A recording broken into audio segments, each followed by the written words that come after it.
Paano mag-edit at maglagay ng mga pangalan sa mga iba't ibang picture? Advantage ito sa mga anak nila na may birthday para may sarili na kayong design. Kung gusto ninyo magpagawa ng tarpaulin at kung gusto mong malaman, panoorin mo ang video na ito, open mo ang Google Chrome. E-search mo ang Ideogram AI.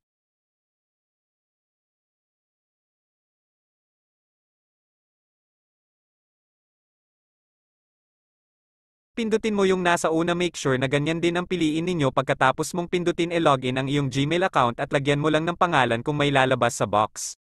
Pagkatapos ninyong mag-login sa inyong mga Gmail account, pumili kayo dito kung alin ang gusto ninyong design at para malagyan na ninyo ng mga pangalan, pindutin mo muna ang tatlong tudlok sa taas at dapat naka-desktop site ka dito.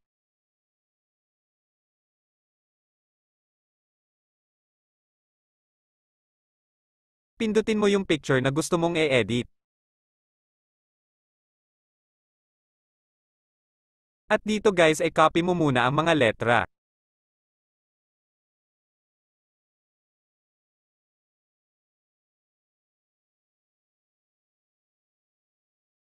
Pagkatapos mong makopy, pindutin ang X sa taas. Pagkatapos ay paste mo dito yung letra na nakopy muna. Pagkatapos mong ma-paste ang mga letra, change mo yung ibang name, ilagay mo ang pangalan mo. I-delete mo lang yung letra. Lagay ang pangalan mo.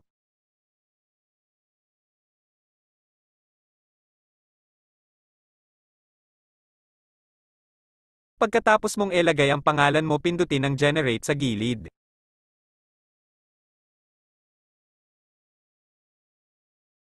Hintayin mo lang na ma-generate ang ginawa mong pangalan at may lalabas na mga picture sa taas.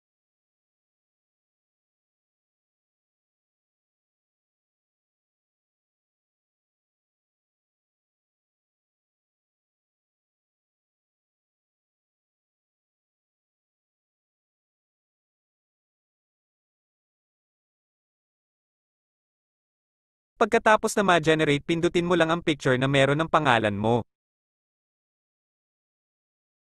At dito makikita mo ang 4 na design ng pangalan mo, pindutin mo lang ito para ma-save mo sa gallery mo.